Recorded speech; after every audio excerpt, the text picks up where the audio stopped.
राज्यातील अनेक नगरपालिका निवडणुकीमध्ये महायुतीमध्येच फूट पडली. तशीच फूट आता सातारा जिल्ह्यातील फलटण नगरपालिकेत पडली. या नगरपालिकेत ही फूट पडणारच होती, कारण भाजपचे माजी खासदार रणजितसिंग निंबाळकर व विधान परिषदेचे माजी सभापती रामराजे निंबाळकर हे एकमेकांना पाण्यात पाहतात. दोघेही महायुतीमध्ये असले तरी दोघांमधून विस्तवही जात नाही. दोन्ही मातब्बर नेत्यांमधील लोकसभा विधानसभा निवडणुकीतील संघर्ष डॉक्टर संपदा मुंडे आत्महत्या प्रकरणात उभ्या महाराष्ट्राने पाहिलाय.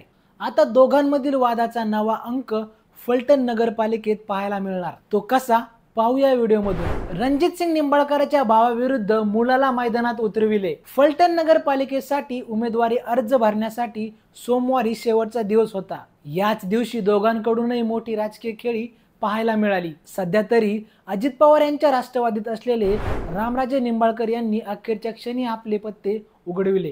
त्यांनी मुंबईत जाऊन उपमुख्यमंत्री एकनाथ शिंदे यांची भेट घेतली आणि थेट नगराध्यक्ष पदाची उमेदवारी पदरात पाडून घेतली. त्यांचा मुलगा अनिकेत राजे नाईक निंबाळकर यांनी शिवसेनेकडून नगराध्यक्ष पदाचा अर्ज दाखल केला. भाजपने लगेच नगराध्यक्ष पदाचा उमेदवार बदलला. नगराध्यक्ष पदासाठी भाजपने दुसरा उमेदवार शोधला होता, पण रामराजे निंबाळकरांनी आपला मुलगा रिंगणात उतरवण्याचा निर्णय घेताच भाजपचे माजी खासदार रणजितसिंग निंबाळकरांनी आपले बंधू शमशेर निंबाळकरांना नगराध्यक्ष पदासाठी रिंगणात उतरवले. त्यामुळे आता दोन्ही निंबाळकरांमध्ये फाईट होणार असल्याने फलटणचे राजकारण तापणार आहे. आमदाराची भाजपला साथ. विधानसभेसाठी दोन्ही राष्ट्रवादी काँग्रेस एकमेकांविरुद्ध उभे ठाकले होते.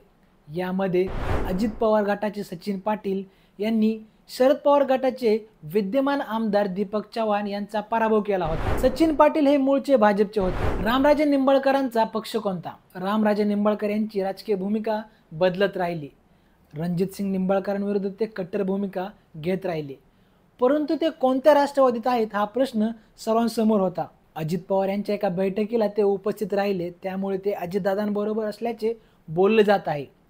दुसरीकडे आता त्यांनी मुलगा शिवसेनेत पाठवलाय, त्यामुळे ते भविष्यात एकनाथ शिंदेबरोबर जाऊ शकतात अशाही शक्यता वर्तवल्या जात आहे. आता नगरपालिकेमध्ये दोन निंबाळकर थेट लढताय, त्यामुळे फलटणच्या मतदाराचं नेमकं कोणत्या निंबाळकरावर प्रेम आहे हे आता समजणार आहे. परंतु आता दोन निंबाळकरांविरुद्ध तगडी फाईट तसेच एकमेकांविरुद्ध थेट आरोप आपल्याला पाहायला मिळणार हे नक्की.